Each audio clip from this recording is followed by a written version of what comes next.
So here is Down at the Mouth of Old Stinson from French Carpenter, West Virginia fiddler. I will play it up to speed and then I will break it down.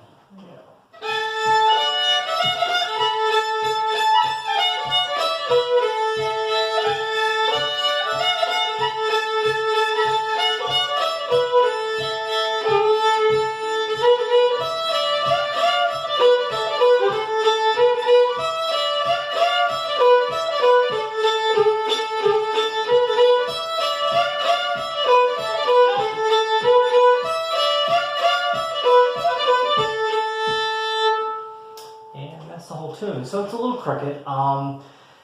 There's that little bit of hanging on the last note on the A part, and then the B part, it's got that little fragment that just kind of winds around itself. So I'll explain that. So it's the tune is in the key of D, but I'm actually in cross A, AE, AE. It works really well like that. There's only one note that you have to go down on the string for, and it's not a problem. The thing is, because this is in D, and that's an E string there, we're not droning. We're not doing a low drone. If we're droning low, we're droning between these two strings, or we're droning from this up. So we're not droning from here down. That won't work. If you're tuned to regular high bass, A, D, A, E, you can drone low. But I don't find that this tune needs heavy drumming for that. Even when I would play it in typical high bass tuning, I still never would use that D string in the drum. So yeah, so here we go. So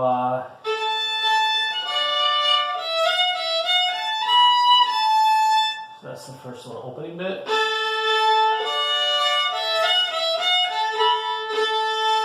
Remember that little bit of a pulse on the long bow pulses.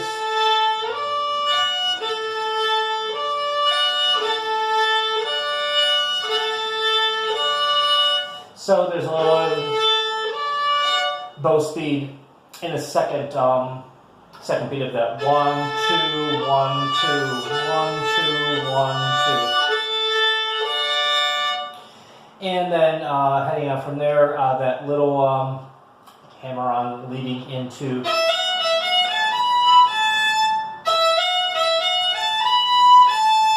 so that it's slurred into, it's all on a pole. Here it is.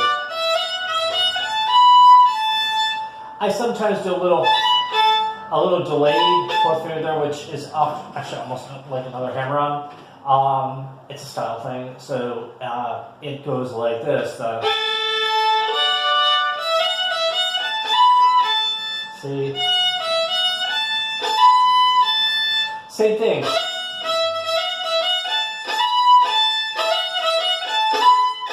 See how that a quick note slurs into the lower note, all on that pull. So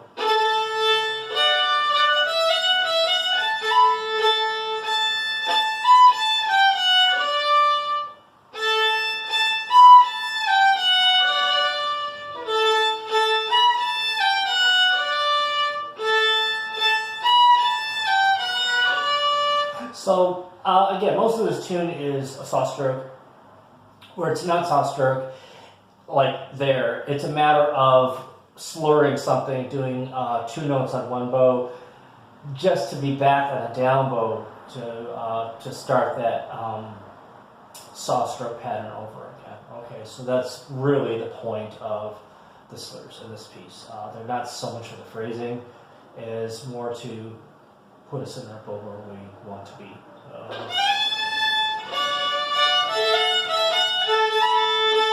So that little bit, once I had the drone,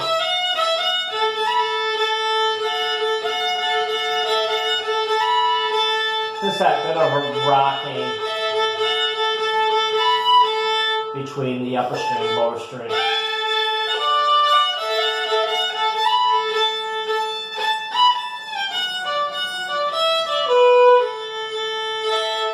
There's a little bit of a pulse on that long bow. And in the last bit of it, I kind of swoop up to the E string. 1, 2, 3, 4, repeat.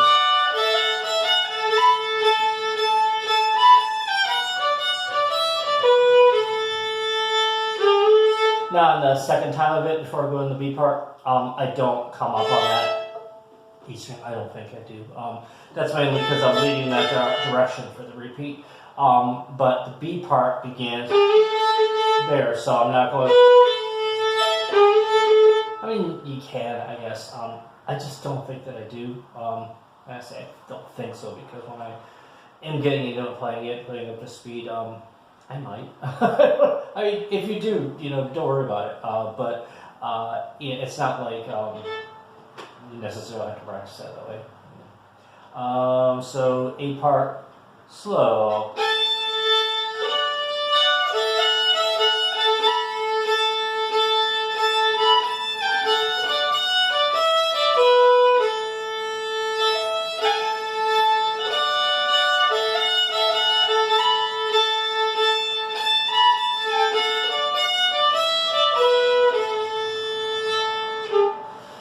So that is 2 A's there, really slow. Yeah, there was a.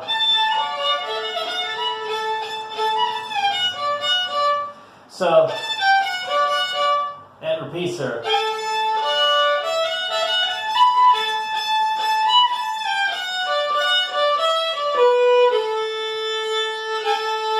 When I do the second A, I do that little. I like to do that little lead-in thing. It's just kind of like a thing I like to do. It's percussive. You can even start the tune that way if you want.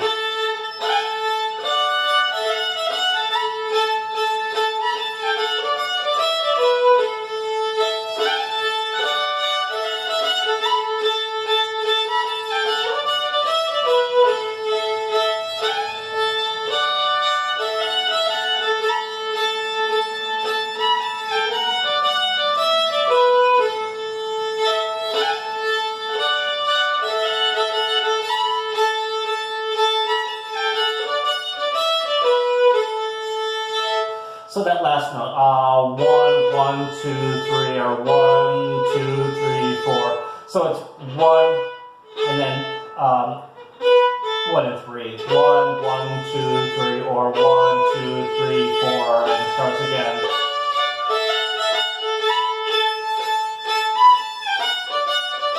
One, 2, 3.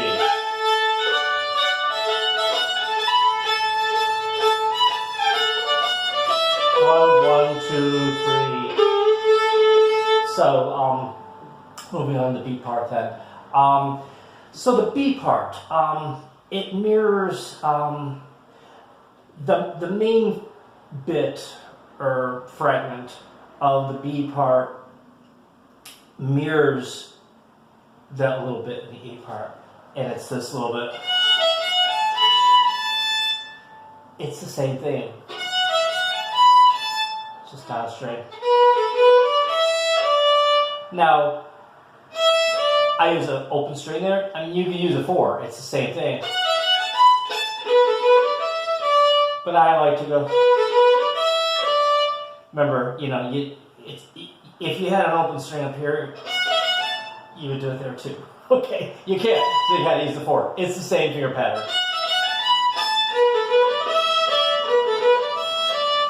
So that little bit.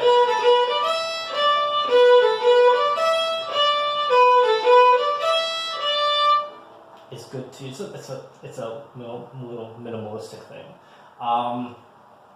Yeah, so you'll see how that'll come up, and to me that whole B part revolves around that. Most of it revolves around that fragment. Okay, so beginning that B part, 3-2 bow pattern, Candy Girl.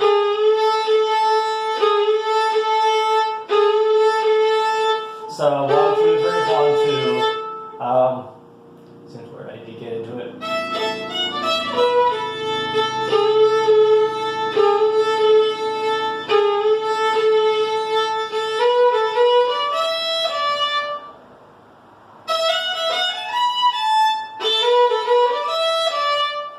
It's the same thing. It's just down straight. Keep that third finger down.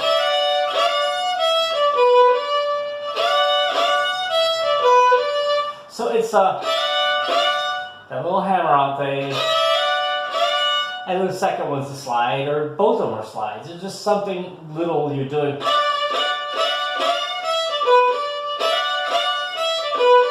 think I tend to do it like that. I think I tend to do the first one like a hammer-on, and the second one more as a slide.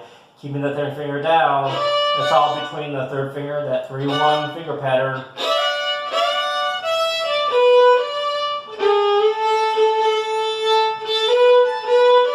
There it is.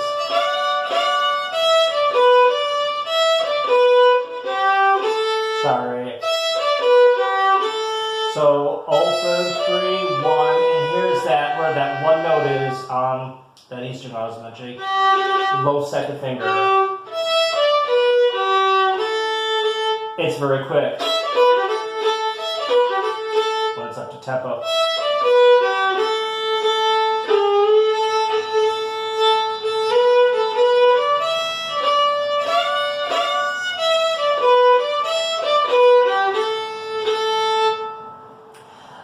That is the whole phrase, really the long phrase of the B part, and it's so you repeat it again. But now when we repeat it, so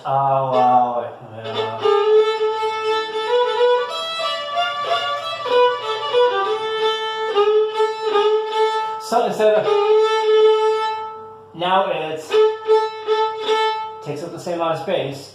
I believe that's what French Carpenter did. So it's 3, open, 3, open. Is another thing, it's easier than if you were in AEAE. That had to be a fourth finger there. Now it's a 3. It's unison. A lot easier. Mirroring that little, I like to do a little hammer on, so it's a quick 2 to 3, open. So the 2 to 3 is with the open, the two strings together, and then the push is just on the single A string.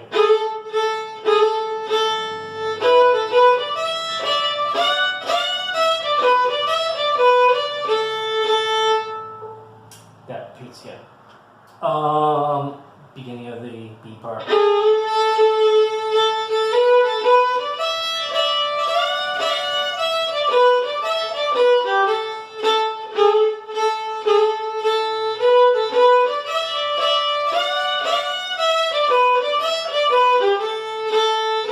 And this little bit repeats again.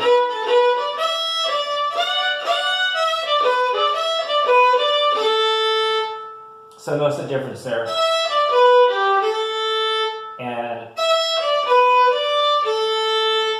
he kind of exchanged them. I like to keep a regular pattern. That way I kind of remember where I am in the tune, because with all those little loopy things, it's kind of easy to get lost. It really is. So I take those little differences then as a means, as a grounding point for me. So at the ends of those phrases is when I go, internally I do the, okay, let me play this a little more up to speed, because breaking it apart is kind of confusing me. It's like, how many darn times do you repeat that little thing? Yeah, I honestly really don't think about it when I start playing the tune. When I learned it, I did, but there's the good example about the thinking and the feeling. It was the thought, thought. Now it's just the feeling, to the point where I can't think about it. You can't go back. Let's see.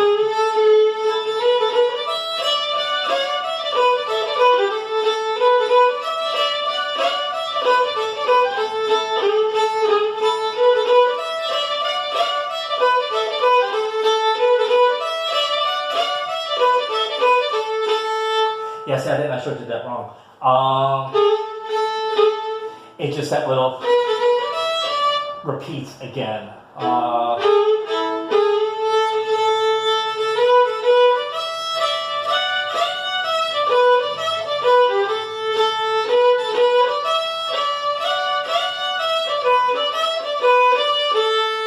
So that's the end of that long phrase. Whether it's a whole section repeated, I'm not sure. You can kind of think of it that way, I guess. The only difference then being is now if we are on that repeat of the B section, instead of starting it out, I'm starting it out. It's the same thing. It really is. It's just a little variation.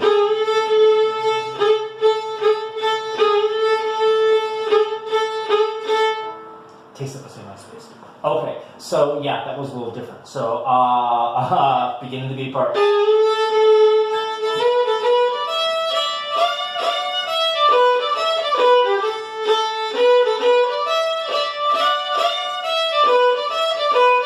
Now that's a repeat.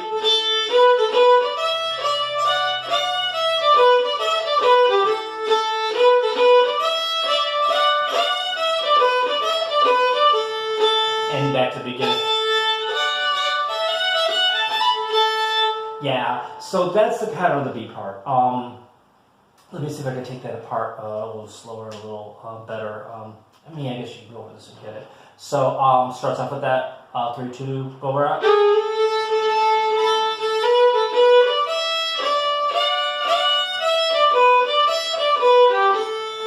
Now that little driving again with the little hammer on.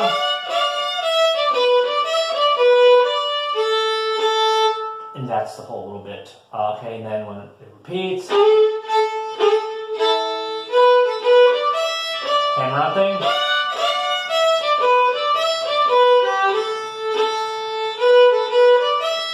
Hammer on. Back to the beginning.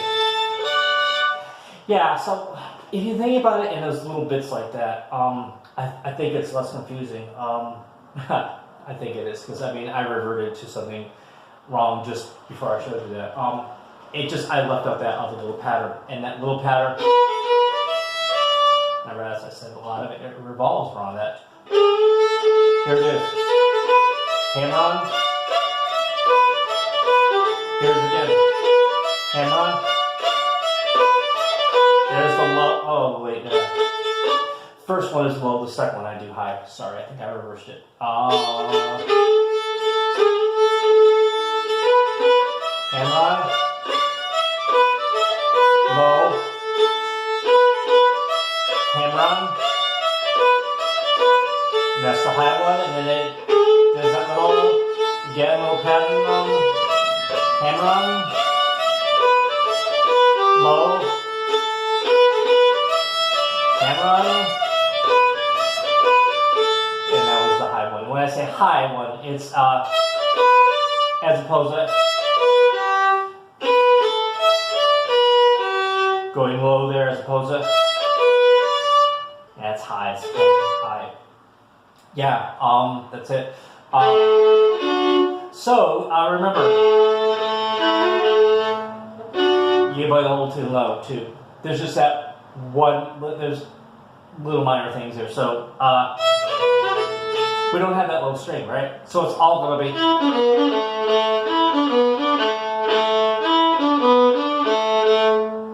Both of them are going to be that. And we have that little. We don't have that other string to do double here. So literally, I just go. Pretend like you have 1, 2, 3, 1, 2, 1, 2, 3, 1, 2. Do a little bit of a bow rock for. So if you're good to do it without the lead note, sing 1, 2, 3, 1, 2, 1, 2. 1, 2, 3, 1, 2. You're dipping for that other string that's not there, but it's still giving the same effect. Okay. Now on that repeat, where I normally go, again, we don't have anything there, so you just do foot rock the bow. Instead of, now like you do here.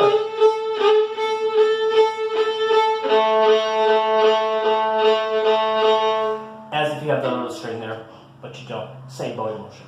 So I play the tune low now.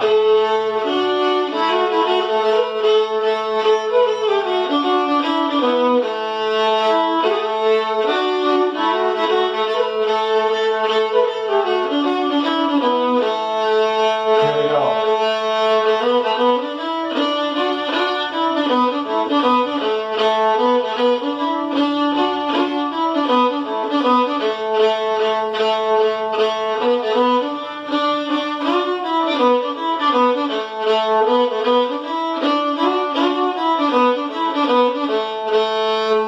And that's the whole tune played low. So you see, there's just some very minor differences you have to do there.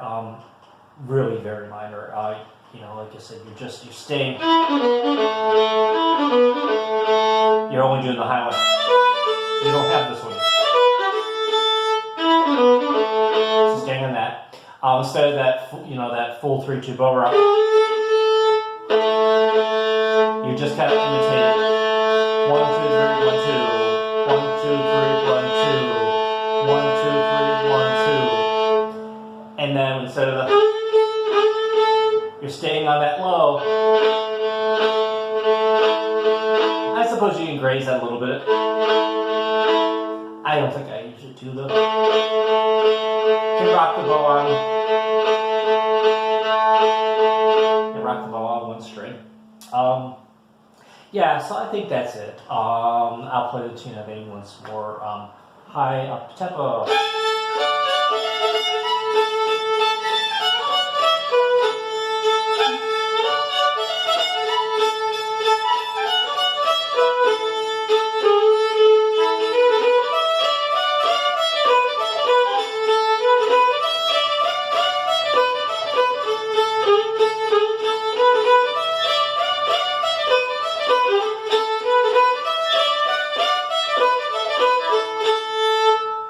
And that's it. If you have any questions, do let me know.